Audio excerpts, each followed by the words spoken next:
Prepare-se para uma viagem que ninguém mais ousaria fazer. Até o Sol.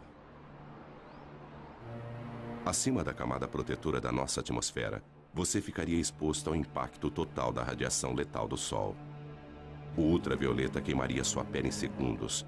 Em seguida, viria o câncer de pele. Depois, a catarata. Suas mãos estariam quentes o bastante para derreter chumbo, mas na sombra seus pés sofreriam um congelamento profundo. Estamos indo para o coração superaquecido do nosso sistema solar.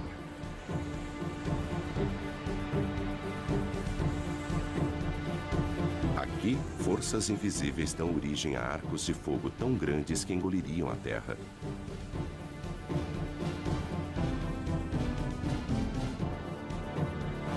Onde explosões solares alvejam o espaço com jatos de energia pura. Se o nosso planeta Terra estivesse próximo de uma destas, seria vaporizado em segundos. Hastes de hidrogênio quente.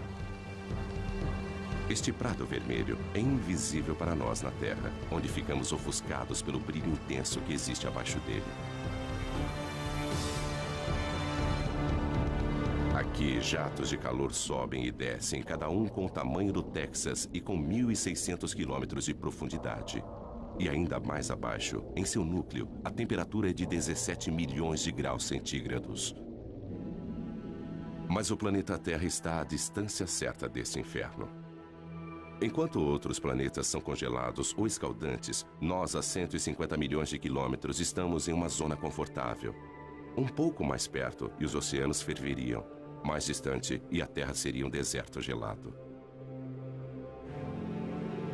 Sem esta usina de energia, em apenas alguns meses estaríamos cobertos de gelo. Nós devemos nossas vidas a esta fúria do Sol.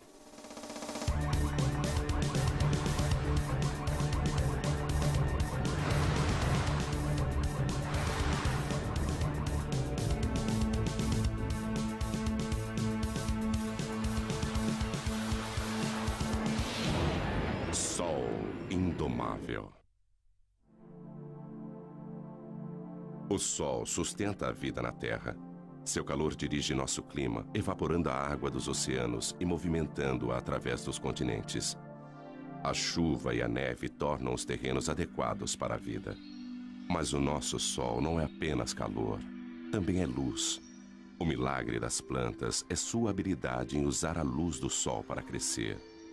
E após crescerem, criam um outro milagre. Através da fotossíntese, as plantas convertem a água e dióxido de carbono em carboidratos, liberando oxigênio. Como as plantas, os animais também aproveitam a energia do Sol. O calor do corpo de todos os animais já foi luz solar. Sem este calor, criaturas como o crocodilo não teriam energia para digerir seus alimentos.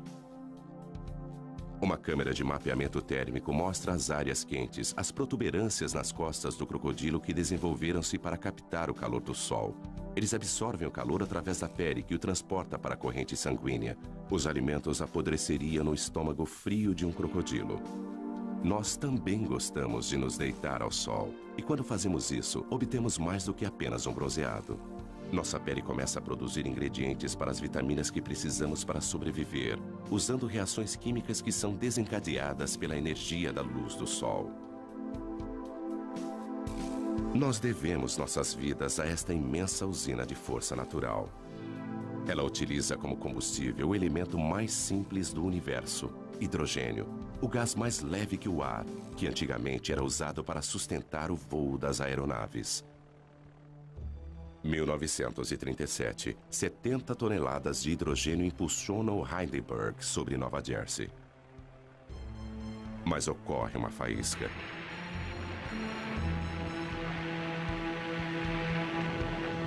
O gás se incendeia numa reação química.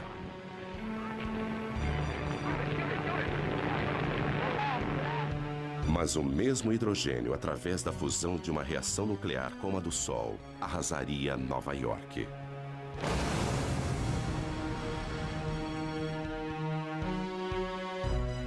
Por Por isso, o Sol é melhor observado a uma distância segura.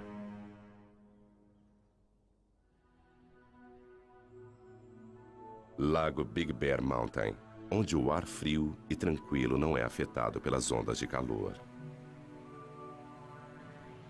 O telescópio do observatório Big Bear pode filtrar o brilho do Sol.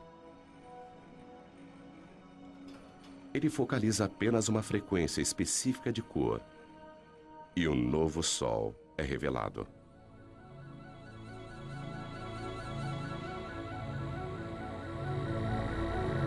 Deixando de ser um disco ofuscante e observando a luz emitida pelo hidrogênio quente, as características do Sol aparecem subitamente. Estas características refletem as variações do Sol, variações que, por sua vez, afetam a nossa Terra. As manchas pequenas e arredondadas são as áreas mais frias, manchas solares que localizam-se em uma superfície abrasadora. Labaredas, fissuras que se abrem, brilhando com mais calor à luz do hidrogênio.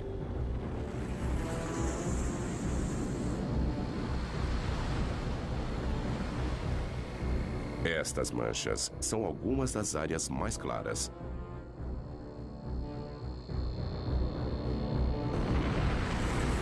Imensos filamentos, arcos de gás erguendo-se acima da superfície.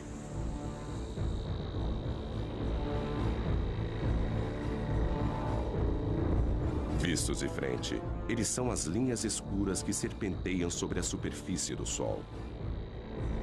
Estas mesmas características, quando vistas contra a coroa, são chamadas de proeminências. Elas curvam-se para o alto, grandes o bastante para engolir a Terra. Os segredos do Sol são revelados pelo alcance da radiação que ele envia para o espaço. Há muito mais na luz do Sol do que nossos olhos podem ver.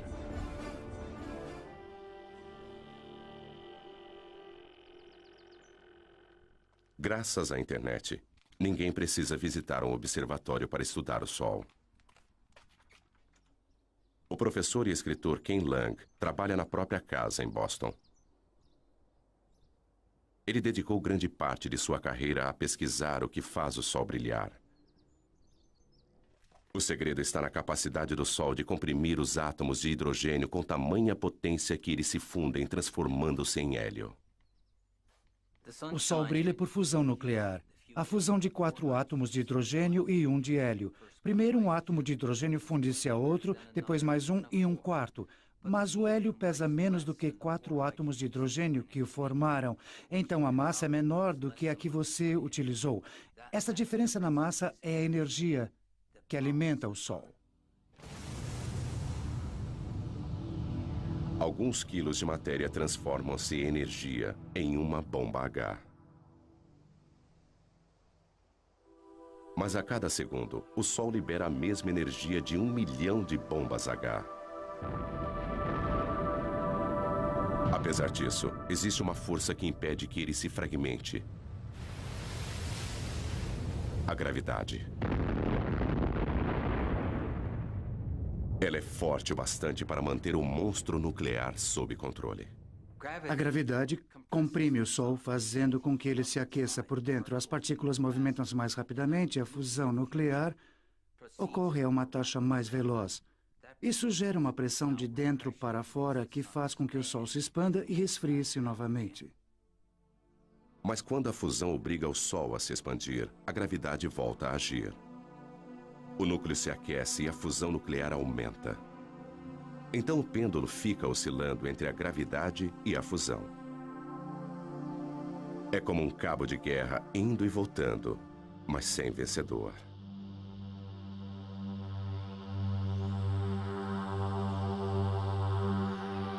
Tudo começou há 5 bilhões de anos, quando a gravidade agrupou uma nuvem de poeira cósmica.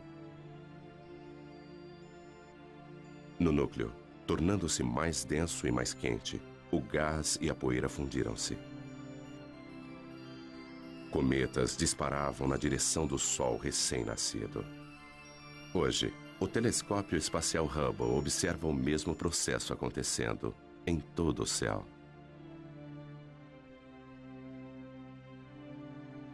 Nosso Sol é apenas uma entre bilhões de estrelas.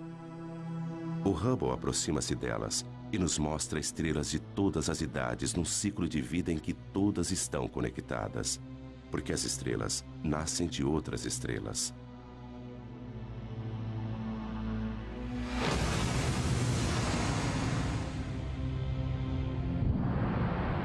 Uma enorme estrela explode e enche o espaço com seus fragmentos. Os vestígios de sua morte unem-se aos destroços de inúmeras outras explosões. Estes resíduos vão se transformar nas sementes de novas estrelas. A nebulosa da Águia, o caldeirão da criação. Nuvens imensas de estrelas mortas há muito tempo. No seu interior, estrelas, planetas, talvez até mesmo vida. Tudo isso esperando pela iminência do nascimento. Mas no gás e na poeira que formam a nebulosa de Orion, a gravidade já reuniu os destroços e deflagrou o fogo celeste. Novas estrelas com bilhões de anos para brilhar. Da história estelar universal, agora voltamos ao nosso Sol. O que se vê no Sol depende de como ele é observado.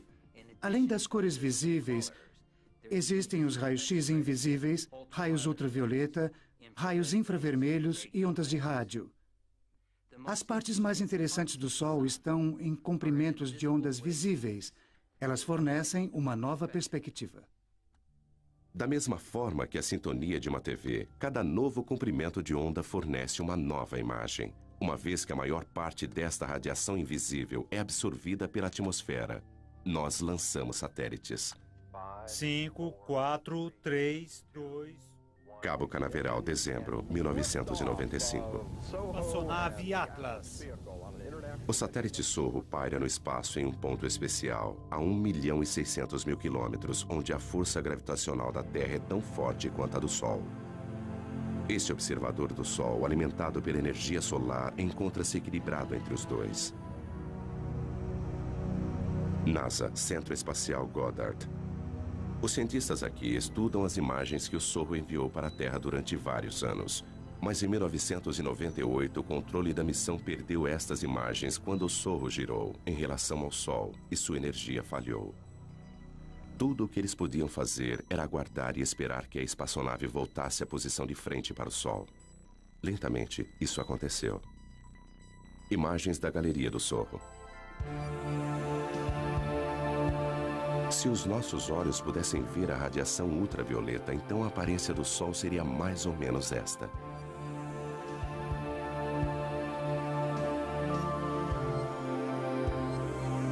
A visão de raio-x mostra manchas brilhantes e quentes. Observando a luz do hélio, uma coroa turbulenta é revelada. Aqui, os gases são movimentados por uma força invisível. Magnetismo. É ele que dá forma ao Sol. Os padrões que nós observamos no Sol são os mesmos das linhas dos campos magnéticos em torno de um ímã na Terra. O magnetismo molda, dá forma e comprime tudo o que nós vemos no Sol. Ele energiza explosões potentes. Ele aquece a coroa solar. O magnetismo invisível governa o Sol. O Sol é tão quente que seus átomos de hidrogênio são desmembrados. O que sobra é o plasma, partículas escaldantes e eletricamente carregadas. E onde houver magnetismo, o plasma vai agitar-se. Aqui, nada fica estático. Este roda-moinho incontrolável é um furacão solar com 1.600 quilômetros de largura. E abaixo da superfície brilhante e visível, a convecção ergue gigantescas labaredas de plasma da fornalha sob pressão, mais abaixo.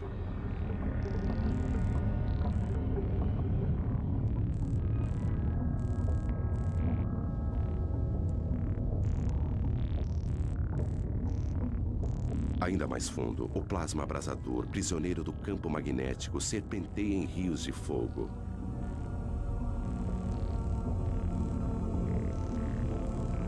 O Sol está em constante movimento. Os mapas mostram que o plasma movimenta-se em velocidades diferentes nas diversas camadas. O vermelho é mais rápido, o azul é mais lento. As partículas elétricas giram em redemoinho dentro do Sol. Mais depressa no Equador, mais lentamente nos polos. E essa diferença de movimento produz o magnetismo do Sol. Isso pode ser estudado com o telescópio McMath.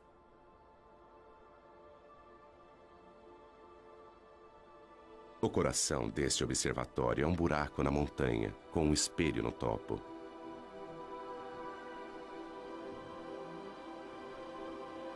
Don Jennings veio aqui para estudar o magnetismo do Sol.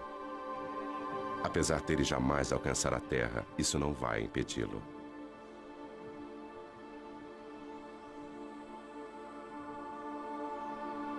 O tubo em que este telescópio foi construído precisa manter uma temperatura muito constante. E, então, construindo dentro da montanha é como tê-lo dentro de uma caverna. O ar dentro do tubo não é tão turbulento e fornece uma imagem muito mais nítida. Ele tem um espelho no alto que capta os raios de sol e os envia a 90 metros de profundidade pela lateral da montanha até outro espelho que recebe o raio e o focaliza, formando uma imagem exatamente onde nós temos nossos instrumentos preparados.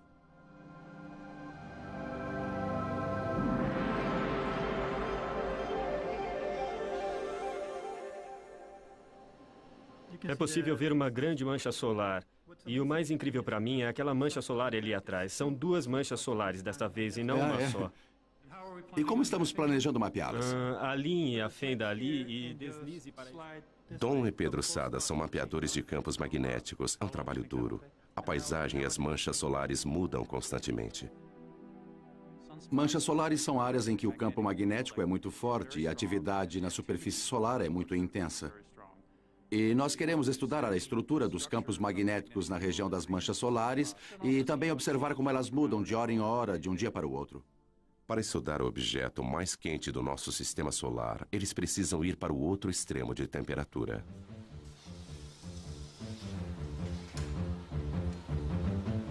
Nós precisamos encher nossos instrumentos com hélio líquido e nitrogênio líquido porque há um sensor dentro deles que precisa ser mantido a apenas alguns graus acima do zero absoluto a fim de operar corretamente. O que se vê aqui é um pouco do hélio saindo e formando vapor d'água no ar. Mas não se trata só de fumaça e espelhos. Há muita ciência séria acontecendo por aqui. Don e Pedro não podem medir diretamente o magnetismo do Sol, mas conseguem ver seus efeitos. O sensor congelado vai observar a radiação infravermelha do Sol e calcular as mínimas variações em sua cor. E agora está tudo pronto. Don, você pode instalar os filtros enquanto eu coloco a agulha no lugar, por favor? Ok. Campos magnéticos fortes alteram a coloração de algumas das luzes do Sol.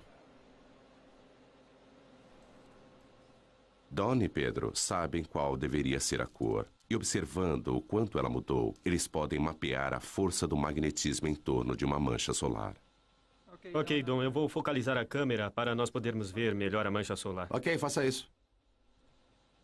Eles criaram uma imagem de como o magnetismo se comporta em torno das manchas solares. O campo magnético proveniente daquela mancha solar é quase como uma fonte que eleva-se no centro, muito concentrado, depois se espalha. E geralmente as manchas solares ocorrem em pares, ou talvez mais. E o campo magnético é proveniente de uma das manchas, talvez como no Polo Norte, de um ímã, e passa para outra mancha, que seria o Polo Sul. Dentro do imenso ímã do Sol existem estes outros ímãs. O plasma do Sol rastreia as linhas de campos magnéticos entre os polos norte e sul.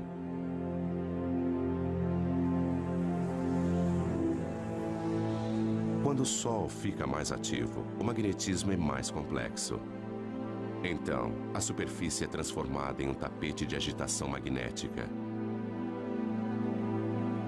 É isso que acarreta o surgimento de mais manchas solares. As manchas solares parecem escuras porque são mais frias do que o resto do Sol. As manchas formam-se onde o magnetismo é mais forte. O campo de força invisível desvia o calor em ascensão daquelas partes da superfície, tornando-as mais frias.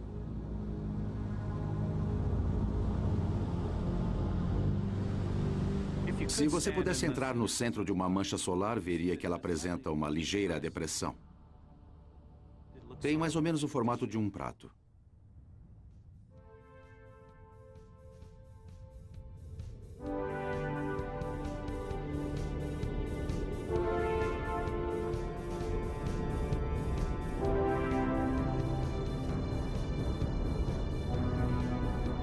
As linhas do campo magnético do Sol estendem-se para o espaço. Às vezes, elas são delineadas por seus gases aquecidos e formam enormes arcos.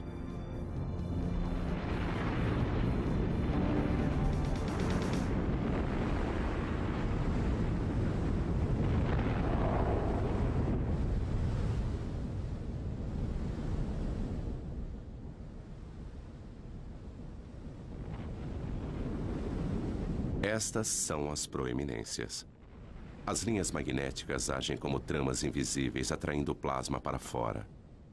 Elas podem pairar sobre o Sol durante semanas. Se você pudesse se aproximar de uma proeminência, veria milhares de quilômetros, talvez um arco grande assim, com materiais flutuando ao longo do campo magnético. Não se vê o campo magnético, só se vê o material brilhante. Arcos de gás que poderiam ir da Terra até a Lua. As linhas de campos magnéticos, quando formam uma proeminência, seguem um padrão de forma igual ao que vemos em torno de um ímã, e é o mesmo padrão. Frequentemente, elas começam como pequenos arcos e depois aumentam. E durante um período de tempo, elas podem se desconectar, e o material então passa a flutuar no espaço.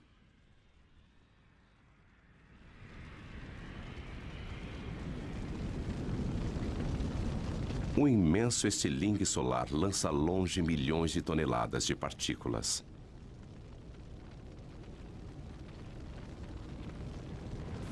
Pode até parecer lento, mas este plasma está a uma velocidade tamanha que poderia cruzar os Estados Unidos em menos de 1 minuto. Indicadores solares para 28 de outubro seguem. Fluxo solar 108 em Boulder A. Indicador 10. Repetindo, fluxo solar 108. Boulder, Colorado. Este é o Centro Nacional Atmosférico e Espacial. No Centro de Operações Atmosféricas do NOAA, nós monitoramos 24 horas por dia e 7 dias por semana. O indicador Boulder K0 100 horas UT em 29 de outubro era 3. Repito, Hoje, 3. Courtney Williamson é o meteorologista do centro. Outras pessoas pesquisam e mapeiam as atividades do Sol. Uma das nossas preocupações é a atividade explosiva do Sol. A atividade solar vai estar baixa. Estas áreas mais claras são áreas de campos magnéticos muito fortes, e às vezes estes campos magnéticos tornam-se muito carregados. Quando isso acontece, eles precisam liberar energia, e fazem isso na forma de uma explosão solar. 8 minutos após uma explosão, a Terra é bombardeada por raios X e ultravioleta que causam pane nas telecomunicações. 1984, toda a comunicação entre o avião presidencial e o controle de terra foi interrompida. Quando o presidente e a senhora Reagan desembarcaram na China, o comandante em chefe do exército norte-americano já estava sem contato há várias horas. Não havia nada que ninguém pudesse fazer a respeito. Até as comunicações por satélites foram afetadas. Em uma tempestade solar, raios de energia incineram a parte mais alta da atmosfera da Terra. O ar rarefeito se expande, trazendo para baixo satélites que normalmente estariam orbitando mais acima. Mas as explosões não são o único resultado. As proeminências podem parecer com arcos brilhantes na coroa do Sol. Mas quando vistas de frente, elas aparecem como faixas escuras e finas. E recebe um nome diferente: filamentos. As faixas escuras são os filamentos. Eles localizam-se na parte mais alta da atmosfera solar e às vezes são lançados pelo Sol. Quando isso acontece, eles seguem um vento solar e propagam-se na direção da Terra. O vento solar é um jato de partículas carregadas emitidas pelo Sol.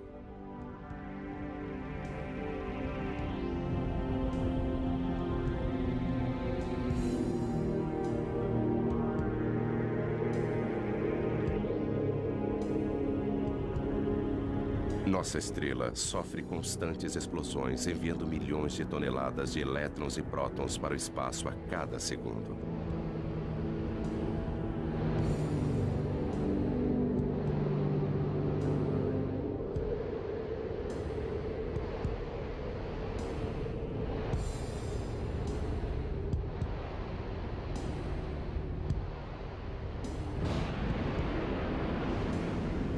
Nossa primeira pista para a existência desse vento surgiu há algumas décadas com os cometas. 1986, cometa Halley. Atingidos pelo calor do Sol, seu gelo e poeira cósmica evaporam. 10 anos depois, o cometa Hale-Bopp, visto com duas caudas. Uma delas, um rastro amarelado de poeira e detritos que cobrem a trajetória do cometa. A outra cauda é de um azul elétrico. É gás brilhante, são partículas carregadas e, como uma biruta, movimenta-se na direção daquele vento solar. Esta cauda sempre aponta para a direção contrária ao Sol. Mas existem maneiras melhores do que cometas para ver o vento solar no espaço. Os satélites alimentam os monitores no Centro Nacional Atmosférico e Espacial. Estas são a densidade, a velocidade e o campo magnético do vento solar. Elas mostram a Joe Canches exatamente como o vento solar está soprando. No momento, a velocidade está em torno de 1.600.000 km por hora. Se fosse o dobro disso, nós teríamos uma condição que sabemos estar relacionada a atividades intensas de tempestades geomagnéticas na Terra. O sorro pode vislumbrar a tempestade no horizonte. Como um disco no centro para filtrar o brilho do Sol, ele vê as partículas que estão sendo emitidas pelo Sol.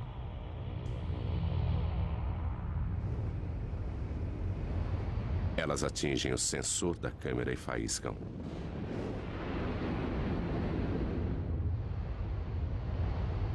Várias explosões de partículas vão bombardear o campo magnético da Terra.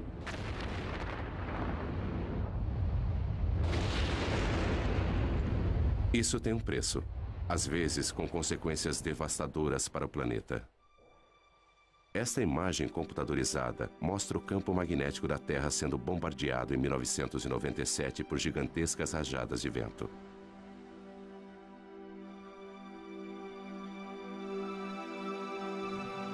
O campo magnético normalmente calmo, mostrado aqui em cinza, sacode violentamente conforme as ondas de partículas o atingem. Tempestades como estas podem derrubar nossas centrais de energia elétrica.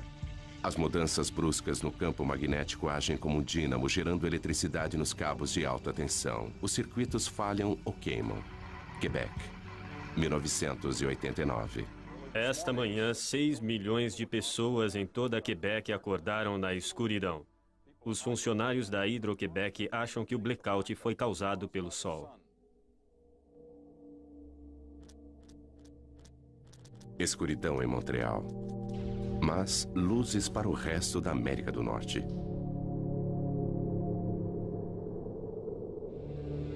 As partículas que derrubaram energia em Quebec alcançaram a Terra e produziram a aurora boreal e austral.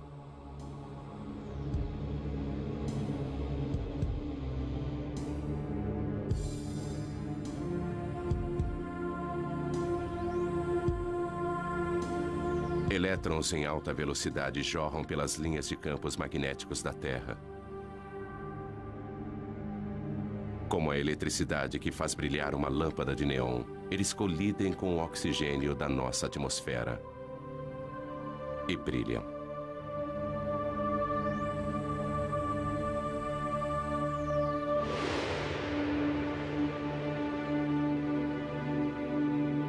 A quantidade de energia liberada pelo Sol é fenomenal. Se nós pudéssemos, de alguma forma, armazenar toda a energia que atinge a Terra em um único dia, ela seria suficiente para suprir a necessidade de energia do mundo inteiro durante 30 anos. Se pudéssemos aproveitar esta energia.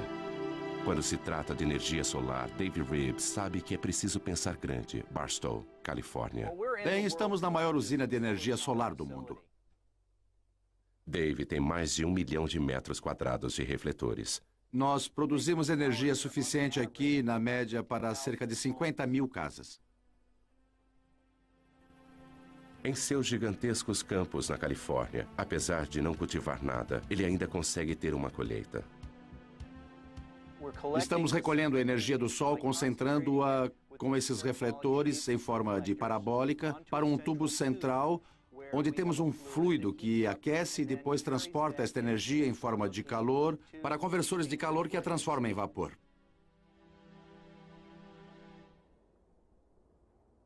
O fluido dentro do tubo é óleo, aquecido pelo calor do sol. Mais quente do que chumbo derretido, cada metro quadrado de refletores capta energia suficiente para alimentar 5 aparelhos de TV.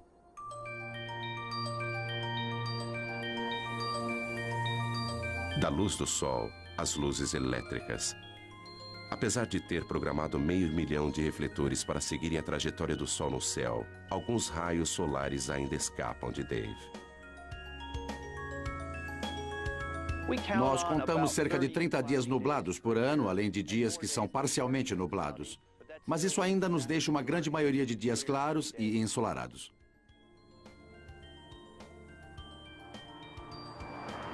A energia solar jamais vai fornecer toda a nossa eletricidade. Mas por que tentar captar a energia de uma estrela a 150 milhões de quilômetros de nós? Algumas pessoas querem uma estrela um pouco mais próxima.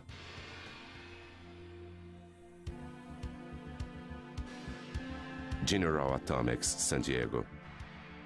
Bem-vindos à fábrica de estrelas. É aqui que eles se atrevem a fundir átomos.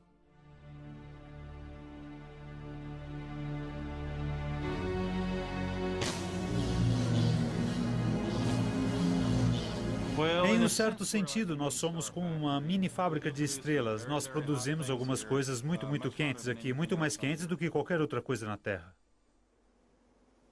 Rick Lee vai entrar na pequena câmara, onde os cientistas estão tentando produzir uma estrela na Terra. Ele veste roupas protetoras para manter a asepsia. Um contágio a 200 milhões de graus de temperatura causaria danos inimagináveis. Esta fábrica de sóis é a última tentativa de um sonho de 50 anos, uma fusão nuclear controlada. É um monstro da engenharia. Tudo isso para tentar reproduzir o que o Sol faz todos os segundos de todos os dias. Apesar de ser um cientista, para embarcar nesse projeto, Rick precisou aperfeiçoar-se em uma arte. Bom, é meio apertado aqui. É como dar à luz. Mas se eu ficar de lado e for avançando por aqui... Espera. Girando um pouquinho... Colocando os pés aqui em cima e andando pela parede, não é assim tão difícil. O Sol comprime os átomos juntos com a gravidade. Rick utiliza uma outra força.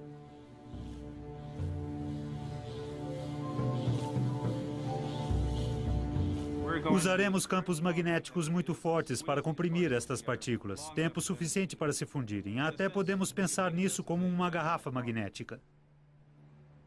Eles começam injetando uma pequena quantidade de gás no anel. Eles usam eletricidade para separar seus elétrons e transformá-los em plasma carregado eletricamente. Então ele pode ser movimentado através do magnetismo. Vai encher quase até aqui. E depois nós vamos ligar os eletroímãs lá fora que vão produzir campos magnéticos para comprimir o plasma quente até esse tamanho, onde a parte mais quente, a parte mais densa, ficará assim do tamanho da minha cabeça. Mas apreender o plasma com magnetismo já foi comparado a segurar gelatina com elásticos. Atualmente, eles só conseguem manter a fusão por alguns segundos. É incrivelmente sedutor criar um sol na Terra, porque o combustível, hidrogênio pesado, é barato. É uma variedade de hidrogênio que ocorre naturalmente na água do mar. Controlando a fusão, esta seria uma fonte barata de energia para as gerações futuras. Eclipse no Caribe. Uma coincidência cósmica. A Lua está com o tamanho e a distância perfeitas para encobrir o disco brilhante do Sol. Somente quando o Sol estiver completamente eclipsado é que será seguro retirar esses óculos especiais. Então, será possível observar a camada externa e secreta do Sol, a coroa. Apesar de estar 3/4 encoberto, ainda é dia claro.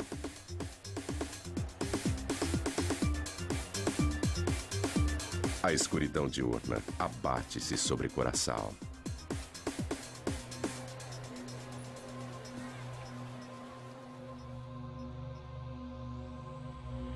A lua devora as últimas porções do sol. Falta pouco.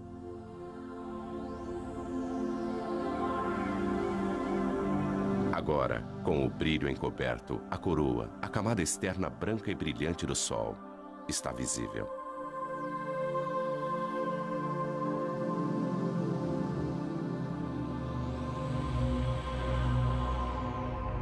Surgindo acima do Sol, um pontinho de luz. E mais um a sudoeste. São Júpiter e Vênus. Apesar da Terra estar na escuridão, estes dois planetas, a milhões de quilômetros de distância, estão no lado iluminado do Sistema Solar. Mais abaixo, às 2 da tarde, está escuro como a noite. Imagens de um outro eclipse.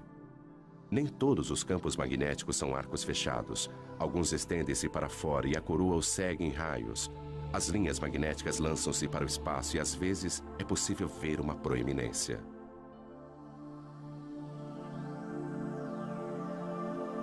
Do lado direito, uma coluna de gás aparece além da borda da Lua.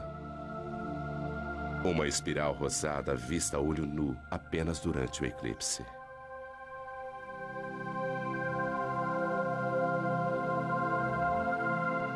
Mas o eclipse no Caribe termina em apenas alguns minutos.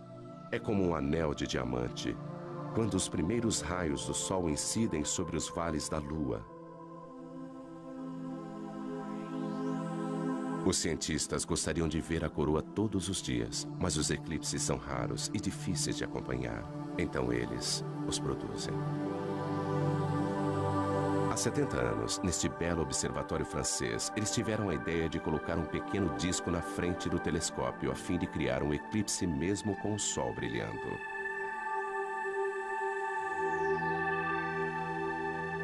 Eles observam o que acontece em torno da coroa do Sol.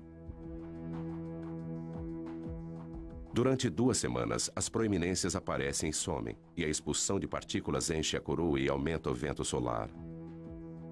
Isso dá ao Sol um halo avermelhado. Fora da nossa atmosfera, o satélite Sorro consegue uma imagem ainda mais clara. Combinando isso com uma imagem do Sol, nós podemos ver como a atividade na superfície lança partículas na coroa.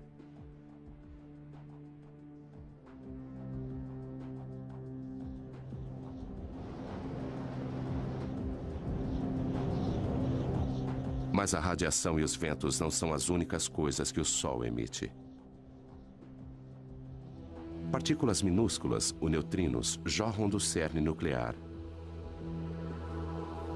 Um subproduto da fusão. Eles são como o resíduo do escapamento de um carro, que podem nos indicar como o motor nuclear está funcionando. Sudbury, Ontário. O Observatório de Neutrinos Solares. Durante 3 anos, a mais de 1,5 km de profundidade, eles escavaram uma imensa caverna com 10 andares de altura. O coração do detector, onde eles esperam capturar alguns neutrinos, é um gigantesco tanque de água. Se nossos olhos pudessem ver os neutrinos, eles choveriam com mais violência do que a pior nevasca imaginável. Nada entra em seu caminho. Atravessar 2.000 metros de rocha não é nada para essas partículas.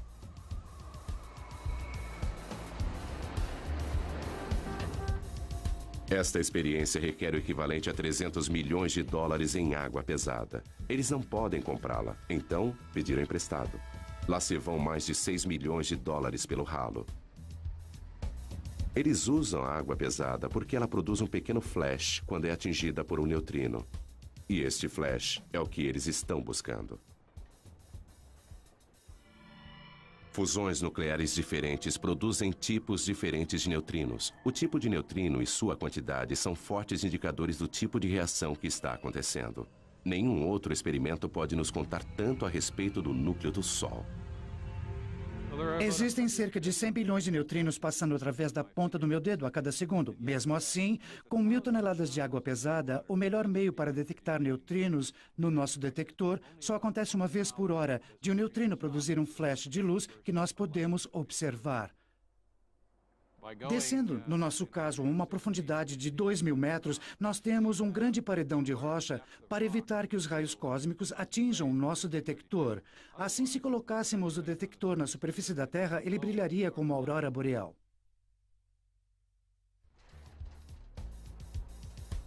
O caçador de neutrinos Duncan Hepburn trabalha em um observatório solar onde o Sol nunca brilha.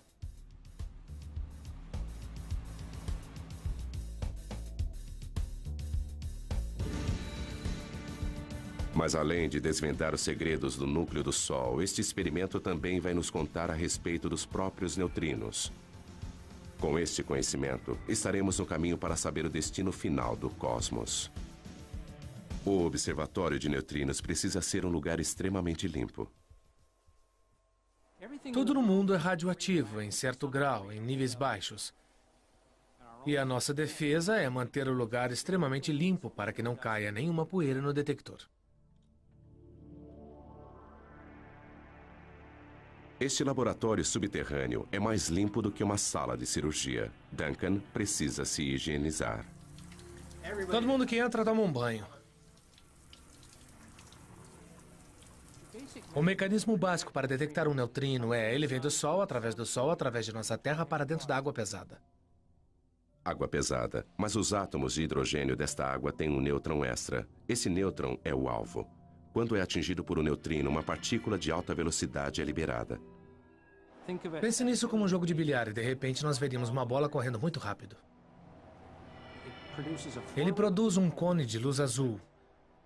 Portanto, em torno do tanque de água pesada, colocamos 10.000 sensores de luz que estão sintonizados para captar esta luz azul e contar sua incidência.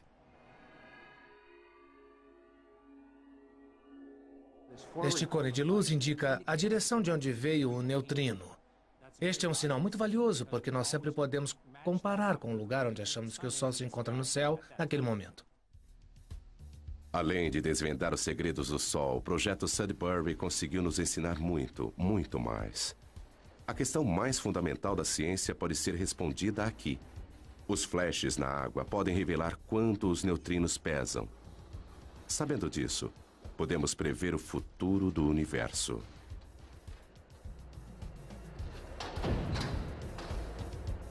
Existem mais neutrinos do que qualquer outro tipo de partícula no universo. Se eles possuírem uma massa, mesmo que minúscula, isso pode influenciar a atual expansão que está acontecendo desde o Big Bang e talvez até gerar um Big Crunch há bilhões de anos no futuro.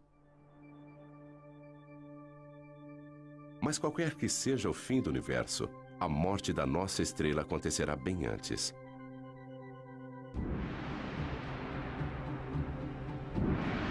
Em 3 bilhões de anos, qualquer vida terrestre estará condenada ao crematório. O Sol perderá seu equilíbrio e o pêndulo vai se alternar entre a fusão e a gravidade. O hidrogênio remanescente vai aflorar e explodir para fora, enquanto o núcleo de hélio vai brilhar muito mais do que o hidrogênio jamais brilhou.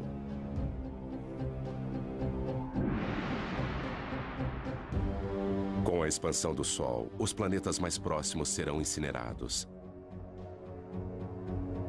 As calotas de gelo de Marte derreterão.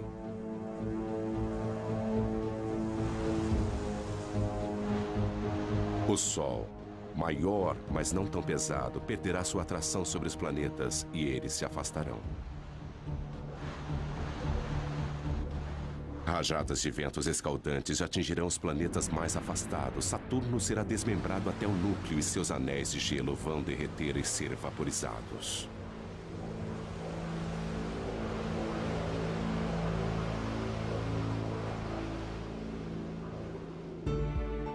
Antigo gigante, Júpiter agora parece modesto, encoberto por sua lua Europa, cuja calota de gelo derreteu e transformou-se em oceanos.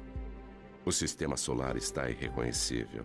O Sol consome a si mesmo agora, tornando-se uma anã branca, alimentando-se das cinzas elementares das fusões anteriores.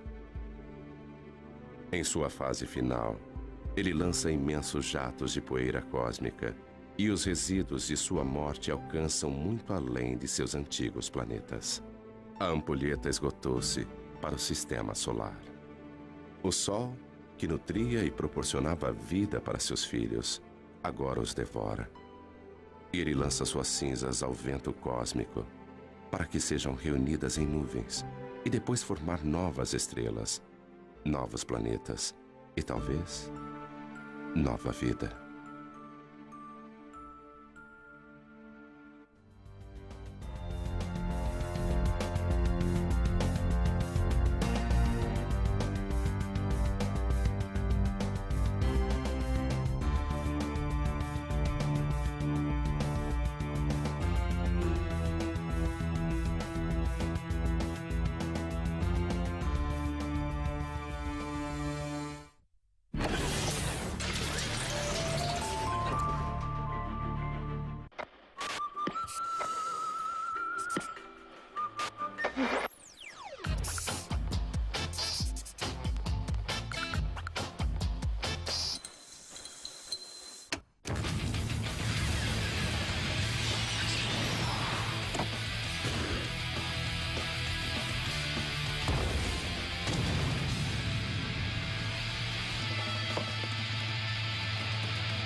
Informa um redemoinho.